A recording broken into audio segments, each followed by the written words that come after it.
Moi, si j'étais un auteur de série de Netflix, je ferais une série sur les aventures de ce violon absolument extraordinaire. Vous pouvez nous le présenter? Je n'avais jamais pensé à ça, mais oui. En fait, c'est donc il s'appelle Rovelli. Il est fait Alors par... c'est Pietro Rovelli. Exactement, qui était le concurrent, on peut dire, de Paganini à l'époque. Mais d'ailleurs, ils se livraient des batailles l'un et l'autre, c'est ça, Exactement. hein? Exactement. C'était quelque chose qui se faisait beaucoup à l'époque. Et donc c'était... Paganini, donc, était le grand violoniste.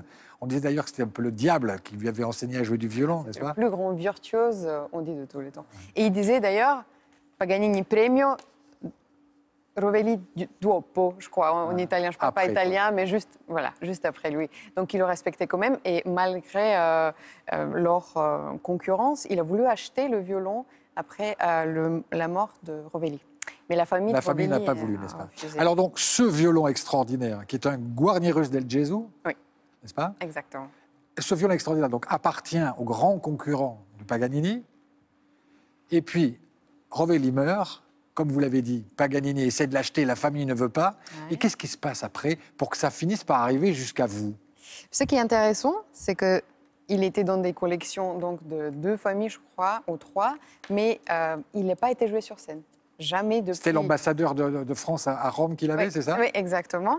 Entre autres, c'est la famille de Rovelli aussi qui l'a gardé pendant un certain temps. Après, ouais, il a été vendu, justement, à l'ambassadeur de France. Mais il n'a pas vu la scène depuis. Ça veut dire qu'il y a énormément de répertoire. Et si je lui dis Bartók, il ne sait pas qui c'est. Si je dis Debussy, il n'en a jamais entendu parler. Exactement. Personne ne l'a joué. Personne n'a joué. Et ça, c'est tellement fascinant. Et comment ça finit dans vos mains? C'est ça que je...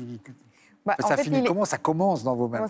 On m'a appelé, en fait, donc le Carlo Bengonzi, le violon que je joue sur mon dernier enregistrement, était prêté par des amis à moi qui m'ont beaucoup aidé depuis que je suis arrivée en France. Et donc ils m'ont appelé, ils m'ont dit « Est-ce que tu veux venir, est-ce que tu es libre pour venir essayer un violon ?» Je dis « Je viens d'atterrir à Paris, je peux être là dans 2 heures. » Parfait. Donc je suis allée essayer le violon. C'était la première rencontre. J'ai joué 10 minutes dessus. Et... C'est quoi, c'est un coup de foudre? Je ne sais même pas le décrire avec des mots. C'était en fait, j'ai fermé les yeux, j'ai commencé de jouer dessus, j'ai fermé les yeux et j'ai joué... Qu'est-ce que vous avez commencé à jouer? Je pense que... Vous pouvez nous faire écouter le son qu'il a? Oui, absolument.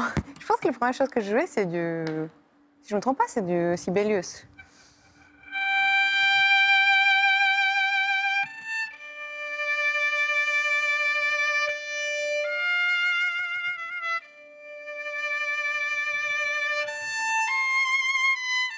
Etc., etc. Alors, vous dites, la première fois que je l'ai tenu dans mes mains, je vous cite, en sachant qu'il allait être mon compagnon, car je l'ai compris tout de suite, je n'ai pas pu m'empêcher de trembler. C'est une définition d'un coup de foudre.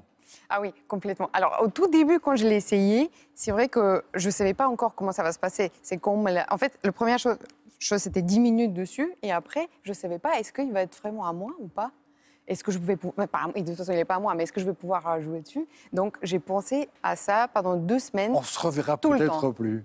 De matin au soir, j'ai rêvé, etc. Et donc, dans 2 semaines, quand on m'a le donné, on m'a dit, voilà, maintenant, tu peux jouer dessus. C'était, je pense, un des jours les plus heureux de ma vie. C'est vraiment un rêve réalisé.